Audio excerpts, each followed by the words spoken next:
Mesdames, Messieurs,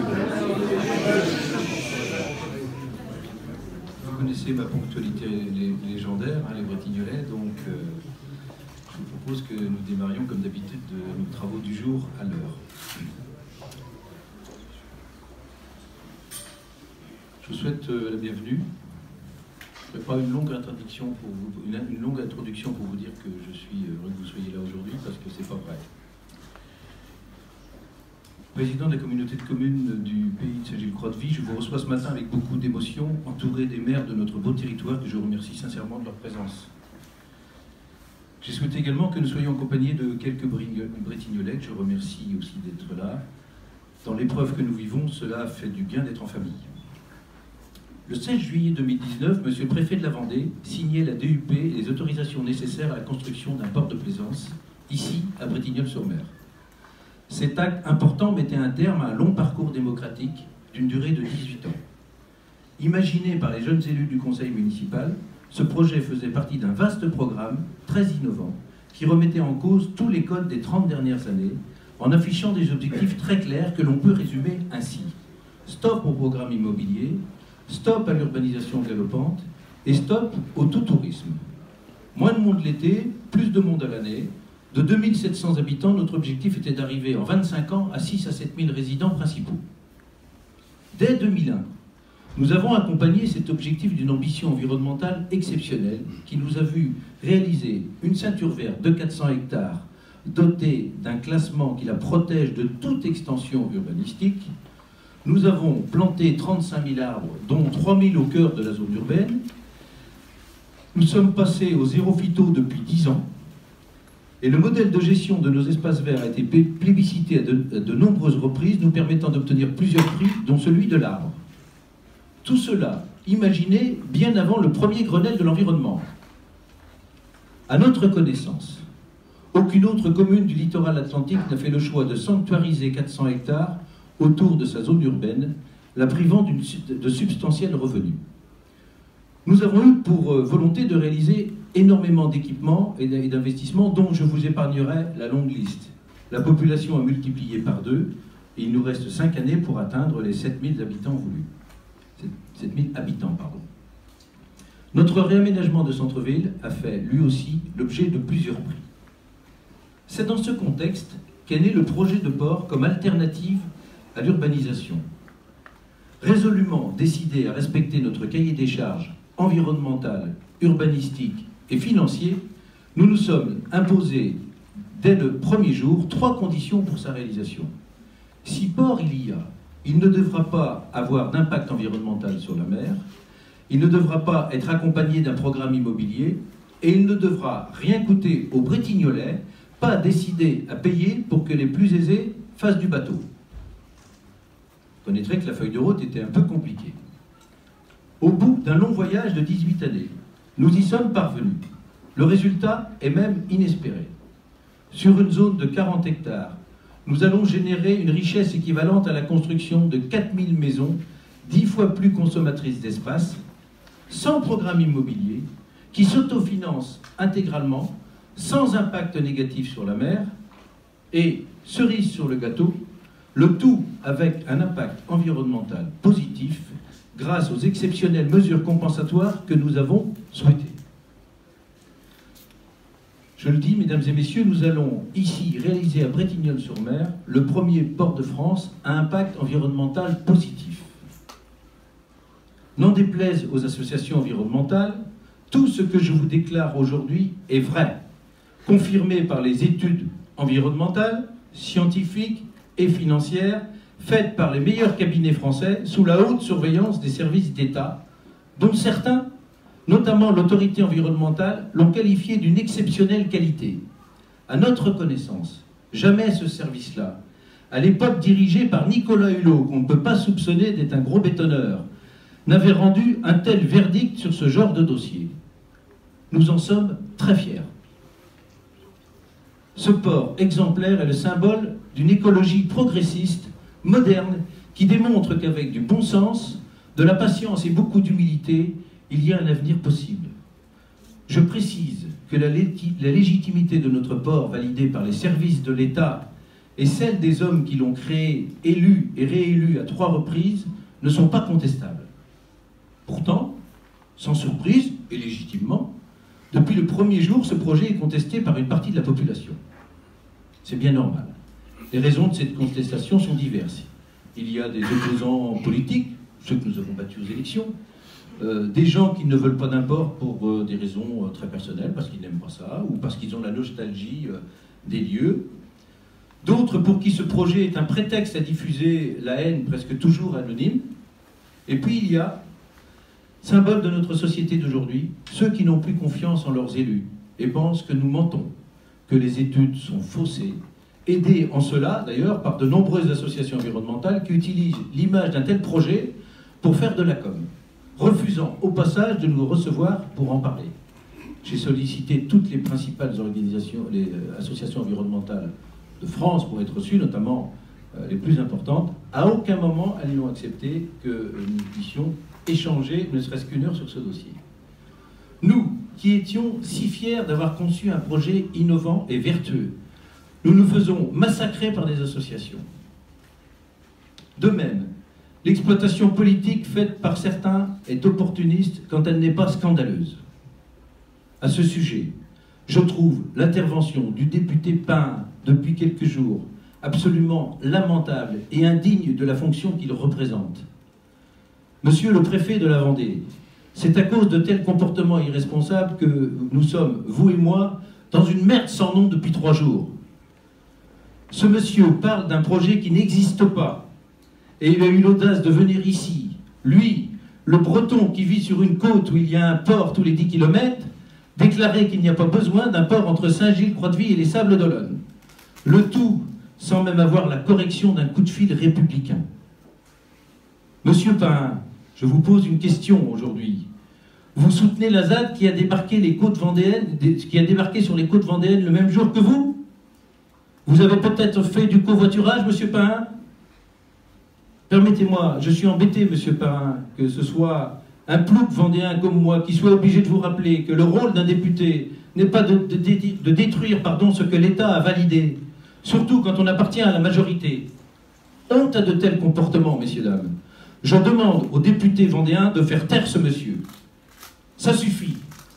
Ça suffit de nous démonter en permanence sur la base d'informations fantasmées.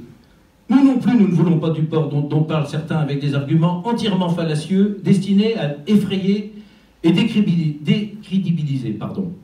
Non, ce port ne coûtera pas 100 millions. Non, il n'abîmera pas la côte. Non, les plages ne disparaîtront pas. Non, il ne représente pas un danger en cas d'un nouveau Xintia. Mais enfin, pour qui nous prend-on? Qui, plus que nous, aime cette ville et sa côte? Pour qui prend-on les services de l'État et le préfet de la Vendée? Vous croyez qu'il aurait signé les autorisations du projet dont parle M. Pain? C'est dingue et c'est inadmissible. Concentrés uniquement sur la qualité de notre projet, nous avons toujours choisi de ne pas répondre à la bêtise de certains arguments, mais quand ils sont portés par un parlementaire, je dis stop. Ça suffit maintenant. Ce sont de tels comportements qui ont abouti à la création d'une ZAD ici. De toute façon, depuis le début, le principe est simple sur ce dossier. Si votre projet est exemplaire, voilà. Et puis quand on sort ce projet de ce contexte, c'est tellement facile, c'est tellement la mode, c'est tellement... Aujourd'hui, voilà, bon, nous sommes des voyous pour beaucoup de gens. Depuis 18 ans, nous avons ici su vivre en bonne intelligence et heureux. Je crois même pouvoir dire aujourd'hui que le sujet a bien animé nos longues soirées d'hiver, créant de très forts moments de convivialité dans les 2 camps, qui se retrouvent régulièrement autour d'un petit verre de rosé dans nos nombreuses associations, en se demandant sur quoi on va bien pouvoir s'engueuler quand le port sera fait. La belle vie d'une ville en mouvement dans une société en mutation. Il fait bon vivre à Bretignolles-sur-Mer, messieurs, dames. Cela était vrai jusqu'à dimanche, car depuis dimanche, ils ont osé. Nos opposants les plus virulents, dont certains sont portés par la haine des hommes beaucoup plus que par celle du projet, ont osé organiser l'arrivée de zadistes ici, provoquant le chaos à la Normandelière et la stupeur à Bretignolles. Depuis dimanche, c'est la consternation. Ce qui est hallucinant, et qui me hante depuis 2 jours, c'est de constater qu'en 48 heures, 20 personnes déterminées, très bien organisées et totalement ingérables, tentent avec succès pour l'instant d'effacer 18 ans de démocratie participative en s'opposant à la réalisation de nos travaux et en s'appropriant la Normandelière. Depuis hier, les choses se sont aggravées. Ils refusent de nous laisser mettre le site en sécurité, messieurs, dames. Ils interdisent tout accès à l'école de voile et dans notre échange, ils m'ont déclaré qu'ils étaient désormais les citoyens de ce territoire et que je n'étais pas le maire de cette zone. Je vous passerai le détail de ce qui s'est passé ensuite et du traumatisme que cela crée dans mon entourage. Mais avec 2 jours de recul et d'analyse, mon verdict est clair. En 48 heures, 20 zadistes, qui sont aujourd'hui 50, ont pris le pouvoir à Bretignolles-sur-Mer. Leur organisation est remarquable. Ils sont froidement déterminés, connaissent parfaitement les lois, n'ont que faire de nous, se foutent pas mal de ceux qui les ont fait venir et sont totalement ingérables. Bien sûr, ils ne connaissent absolument pas le dossier du port. Ils pensent que la zone sur laquelle nous avons commencé les travaux imposés par le calendrier scientifique et biologique est une zone naturelle. Je vais vous montrer quelque chose, mes amis. Voici les travaux, je montre à la presse et aux télévisions, voici les travaux de la Normandelière. Impressionnant, n'est-ce pas, hein? Vous voyez la dune là? Elle s'en va, elle est partie, c'est la dune. Sauf que, messieurs, dames, ces travaux, ils n'ont pas été réalisés la semaine dernière. Ce que vous voyez là, messieurs, dames, ces travaux, c'est la construction artificielle de cette dune, réalisée en 1992. En 1992, l'endroit où vous voyez cette grue est juste l'endroit du chenal. Il n'existait pas de dune à cet endroit-là. Et pour que cette dune puisse durer longtemps à exister, elle a été totalement artificialisée, elle a été recouverte d'une bâche plastique depuis le premier jour. Et depuis le premier jour, sur la zone sur laquelle nous avons fait des travaux, nous sommes sur une zone qui est totalement artificielle. Les 8 hectares de cette zone sont remplis de plastique, de tuyaux, de toutes sortes qui passent en dessous. C'est scandaleux. Des zadistes sauveurs de la planète défendent une zone en plastique, mesdames, messieurs. On pourrait presque en rire. Ceux qui ont fait venir ces gens-là sont totalement irresponsables. Ils n'ont aucune idée de ce qui les attend. Cela fait le froid dans le dos. Ce jour, j'accuse le président de la Vigie et la présidente de Demain Bretignolles d'être les organisateurs de cette incroyable situation dont ils devront rendre compte aux Bretignolais. Ils sont accompagnés d'une poignée de gens qui vivent l'arrivée des zadistes comme la libération de Paris. Je n'en veux pas à ces personnes-là, qui sont sincères et manipulées par la désinformation et la haine affichée en permanence sur le bloc de défense de la Normandelière, piloté par un type qui habite à 300 km, qui appelle, entre autres, je cite, à massacrer l'impasse Yves-Montand, s'en prendre à mes enfants, saboter ma maison et les établissements communaux en toute impunité. Ça suffit. Cela ne peut plus durer. À titre personnel, j'ai déposé ces derniers jours plusieurs plaintes contre les blocs orduriers qui appellent à ma mort et les menaces reçues, y compris celles dans la rue.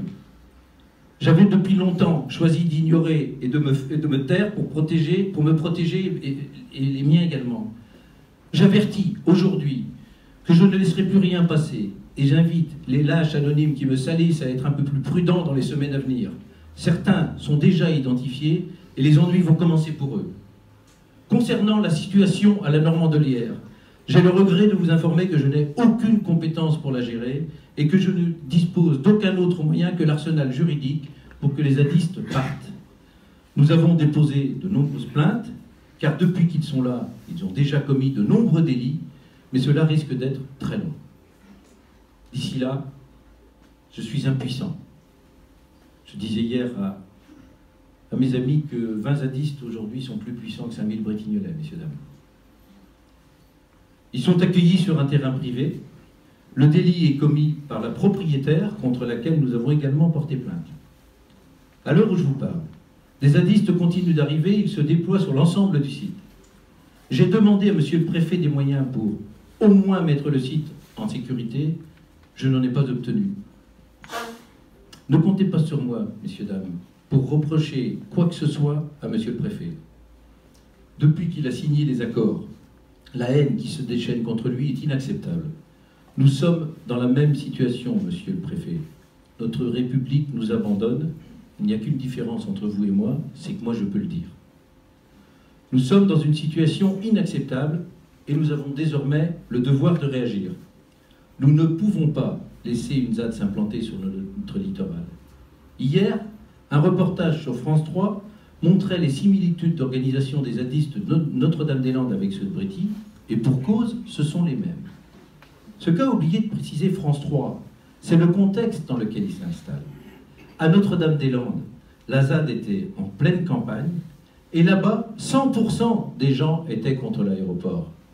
Ici, nous sommes au cœur d'une zone urbaine hautement touristique, et 85% des gens soutiennent notre projet. Ça ne va pas se passer comme cela. Bretignolles et le pays de Saint-Gilles ne sont pas en capacité de faire face à une telle catastrophe. Seul l'État dispose des moyens pour faire évacuer en urgence ce lieu. J'en appelle solennellement à l'État. À l'heure où les élus de nos territoires souffrent de déconsidération, vous ne pouvez pas nous abandonner. Ceci est un SOS. Je lance également un appel à nos concitoyens. En accord avec les maires du pays de Saint-Gilles et la majorité du conseil municipal de Bretignolles-sur-Mer, nous appelons la population vendéenne à un grand rassemblement général qui aura lieu le samedi 19 octobre à 15 h sur le parking de la Normandelière à Bretignolles-sur-Mer. Mesdames, Messieurs, cette manifestation n'est pas un rendez-vous de soutien au port de Bretignolles. Il n'en a plus besoin. Mais un appel à sauver notre démocratie. Les Vendéens ne peuvent pas accepter une telle situation. Le déroulement de cette manifestation sera communiqué dans les prochains jours, mais d'ores et déjà, nous vous informons que ce rendez-vous sera bien sûr totalement pacifiste et n'a pas pour objet d'aller à la confrontation avec les zadistes, mais de mettre pression sur l'État afin de balancer cette ZAD. Tout naturellement, et pour être très tendance, cette manifestation s'appellera « Balance ta ZAD ». C'est un copier-coller volontaire. Certains veulent balancer la République, nous voulons balancer les ZAD. Je vous informe, mesdames, messieurs, également de l'ouverture officielle à l'instant présent d'une pétition en ligne qui portera évidemment le nom de Balance ta ZAD et plus de monde possible à partir de maintenant pour cliquer sur cette pétition. Deux autres informations. Puisque les gens qui les ont fait venir nous disent qu'ils maîtrisent très bien la situation avec des zadistes très gentils. D'accord ? Nous rouvrons aujourd'hui à 14 h la rue de la Source. Deuxième information, la mairie de Bretignolles restera fermée jusqu'à ce que les maires du pays de Saint-Gilles soient reçus par monsieur le préfet. En fonction de ce qu'il en ressortira, nous déciderons si la mairie rouvre ou si d'autres ferment. Pour conclure, j'appelle les Bretignolais à garder leur calme, ne pas s'en prendre aux zadistes qui ne sont de toute façon pas violents avec les populations. Ils ne pratiquent que la violence utile pour eux, celle envers l'État et ses représentants dont les élus font partie. Il n'y a pas de danger pour la population, messieurs, dames. Je veux ici avoir une pensée pour l'ensemble des services municipaux, notamment techniques, qui vivent des moments difficiles, et remercie également la police municipale pour son courage et ses actes de service. Nous partageons ensemble le sens du devoir et l'amour de notre commune. Merci à vous aussi, les copains, d'être là. Merci également aux forces de gendarmerie qui, depuis 3 jours, mais sans doute avant aussi, depuis 3 jours, ne ménagent pas leurs forces. Mesdames, Messieurs, profondément angoissés par les moments que nous vivons, je reste cependant confiant et combatif, malgré les apparences. Le conseil municipal ne vous abandonnera pas et fera, j'en suis sûr, honneur à sa fonction. Au pays de Saint-Gilles-Croix-de-Vie, nous sommes des gens modernes. Nous nous sentons, nous aussi, très concernés par les problèmes climatiques et environnementaux. Mais nous trouvons le procès qui est fait à ce projet profondément injuste, car dans ces deux domaines, notre port sera exemplaire. Au nom de mes collègues, nous en prenons l'engagement solennel. Nous aussi, nous aimons notre planète et les générations qui vont nous suivre. Mais une chose est certaine, si nous laissons s'instaurer les pratiques des zadistes, notre République sera morte bien avant notre planète. Comment, dans ce cas-là, sauverons-nous la planète sans République ? Sauvons notre République, mesdames, messieurs.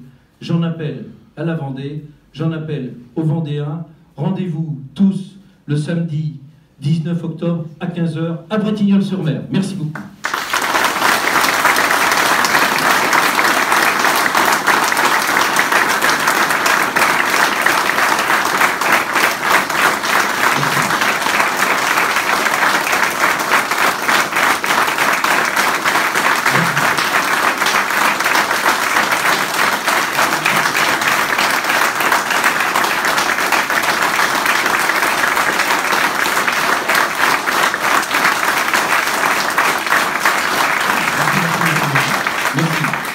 On n'est pas là pour ça. Merci, c'est gentil, mais on n'est pas là pour ça. Ici, vous avez les maires du Pays de Saint-Gilles qui sont les porteurs de ce projet. Mais très clairement, j'ai beaucoup de maires de Vendée, beaucoup, y compris des plus grandes villes, qui m'ont dit qu'on allait pouvoir compter sur eux. Alors pour la manifestation, sans problème, mais également pour mener des actions fortes, oui. Il n'y a pas de sujet port, monsieur. Aujourd'hui, il y a un sujet ZAD. Le port de Plaisance...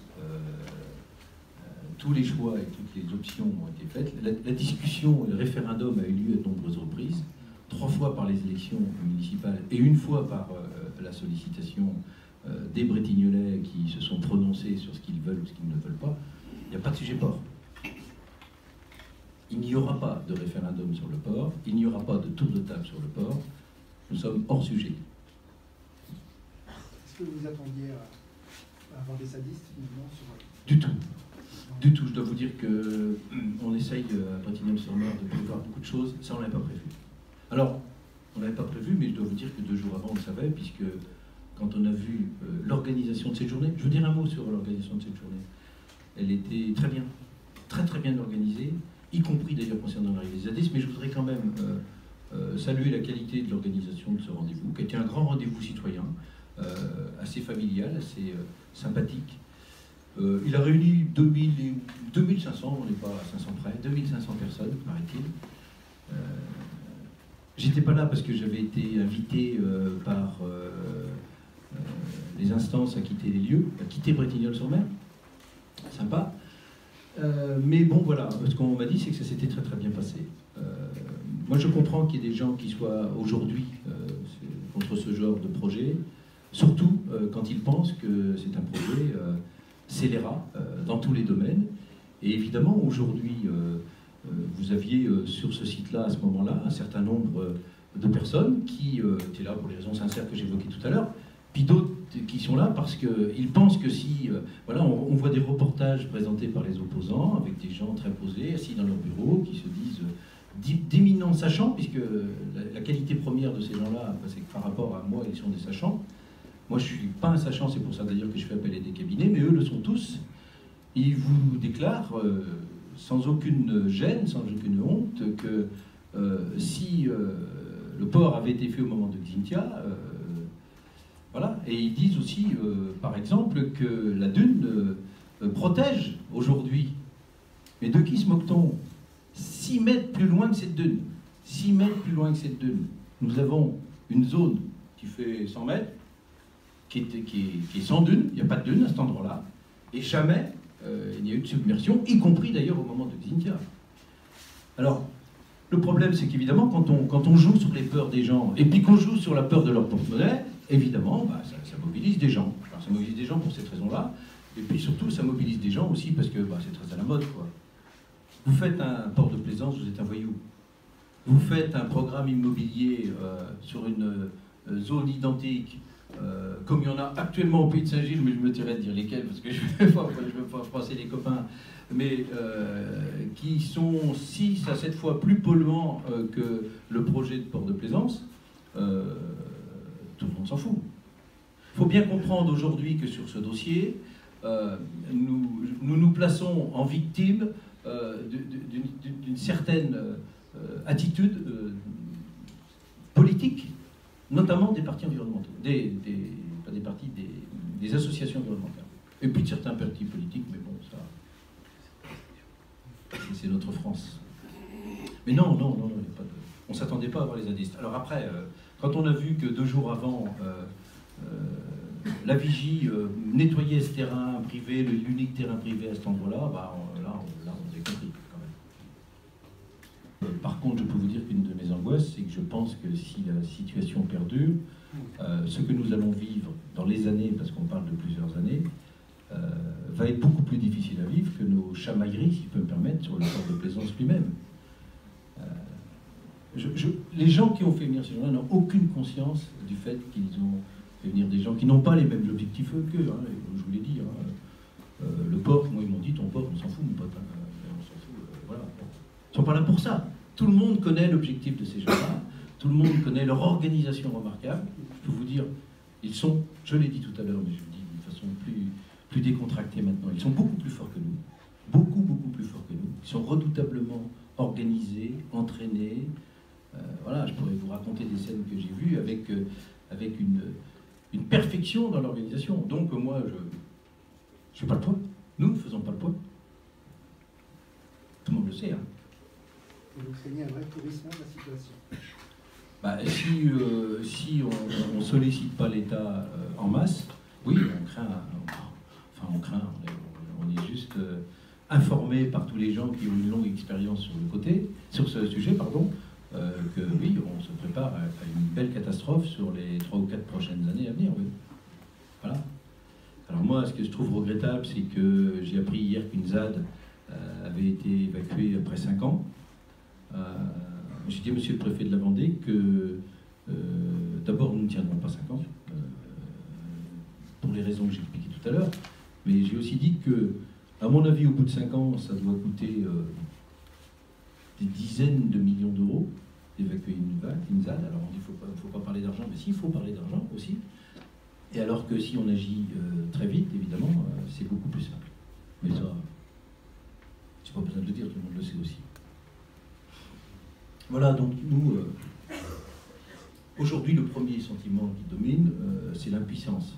Ce que je crains, c'est que ça se concrétise par une colère et que nous ne maîtrisions pas la situation. Mais c'est déjà le cas. Hein. Moi, les Bretignolais sont interdits de séjour hein, sur le site. Hein. Nos enfants n'ont plus le droit d'aller faire de la voile. Hein. C'est fini, terminé. Nous avons annulé les manifestations qui avaient lieu à la Normandelière. La Normandelière a été louée ce week-end et tout, le week-end prochain. On annule tout. Voilà. Alors on fait comment? Je n'en ai aucune idée.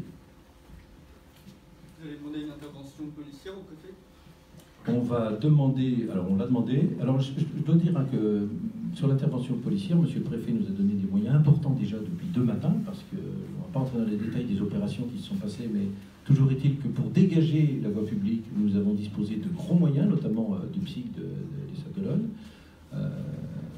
Je remercie d'ailleurs le commandant parce que c'était remarquable. Le problème, c'est qu'une fois que la voie publique est dégagée, les forces n'ont pas le droit d'aller sur le chantier. Donc voilà, on a dégagé la voie publique, on a laissé rentrer les engins, et puis après, hop, on s'arrête là. Et j'ai cru comprendre que le préfet n'avait pas plus de pouvoir que moi, contrairement à ce qu'on dit. Alors, c'est pour ça qu'il faut... Bon, moi je veux bien qu'on dise préfet, mais non, le préfet fait ce qu'il peut. Voilà. Et j'ai employé le terme merde sans nom, c'est pas par hasard, parce que nous sommes dans une merde sans nom.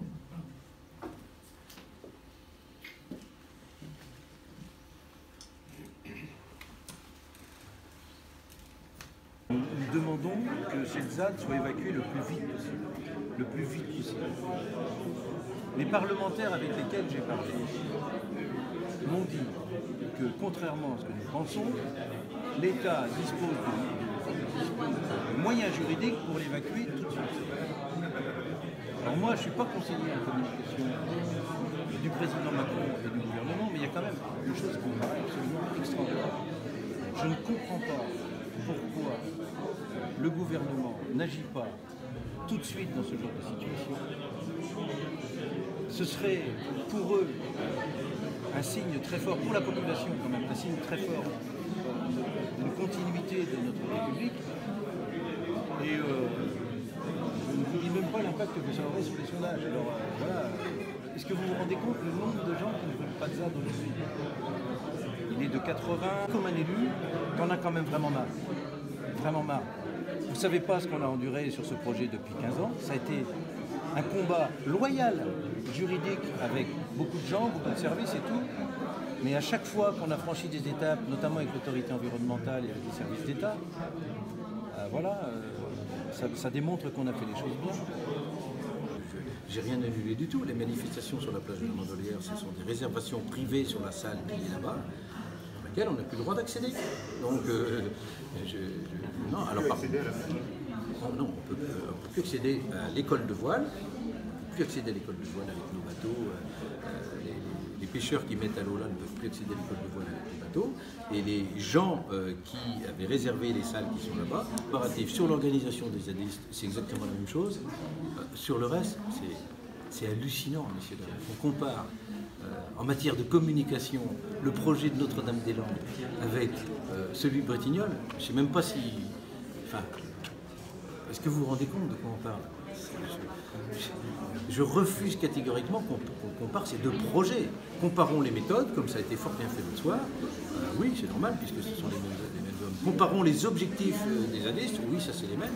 Mais comparer les deux projets, c'est du foutage de gueule. C'est du foutage de gueule. Notre port de plaisance, que ça plaise ou pas, aura un impact environnemental positif. Je vais vous donner un exemple de la communication des opposants.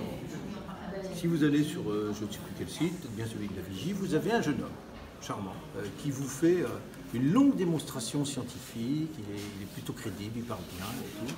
Et dans son interview, il dit deux choses. Il dit, rendez-vous compte, ce port va impacter 200 hectares à Bretignolles-sur-Mer. Oui, madame, je vous confirme que ce port va impacter 200 hectares à Bretignolles-sur-Mer. Au détail près, c'est que sur les 200 hectares concernés, il y en a 160 qui sont impactés positivement. Vous savez ce que ça veut dire positivement? C'est-à-dire qu'il y a un impact négatif sur une partie du site et un impact positif sur 160 hectares. Oui, oui, nous assumons, oui, oui. Moi, j'ai très clairement, toutes les études faites par des scientifiques qui, eux, sont des gens sérieux, démontrent que quand le port de Bretignolles sera terminé, il y aura plus de grenouilles et de reptiles sur la commune de Bretignolles, il y aura plus de crevettes et de loubines dans les roches de Bretignolles. Alors ça fait mal de l'entendre, mais c'est vrai. C'est vrai parce que les enrochements qu'on va mettre au large vont être sanctuarisés, et c'est vrai parce que nous allons réaménager des zones qui sont aujourd'hui en friche, et qui sont des friches pour la faune et la flore. Comment ose-t-on dire ça? Et puis vous voyez aussi ce jeune homme qui termine son interview, en disant, puis attendez, je ne vous dis pas s'il y avait une tempête. C'est-à-dire que voilà, le spectre de la peur, bien préparé, bien lu, le spectre de la peur, je ne vous dis pas s'il y avait une tempête, qu'est-ce qui se passera? Mais il ne se passera rien. Parce que la ville de Bretignolles-sur-Mer a une chance, la preuve en est d'ailleurs, c'est qu'il ne s'est rien passé au moment de Xintia, c'est qu'elle est en moyenne 11 mètres au-dessus du niveau de la mer. Et que aux eaux les plus hautes, l'eau arrive, je crois que c'est 5,80 m, mais peut-être c'est 5,50 m. 5,80 m. Ouais, 5,80 m au-dessus du niveau de la mer. Eh bien, nous n'avons aucun risque. Nous avons un PPRL qui démontre qu'il n'y a aucun risque de submersion dans ce quartier, y compris s'il y avait un port demain. Enfin, qui peut croire qu'un maire, et encore plus qu'un préfet, aurait signé un projet de port dans ces conditions-là? C'est hallucinant, mais c'est ce qui est relayé en permanence. C'est ce que relaient les réseaux sociaux. Et évidemment, rendez-vous compte, c'est dingue.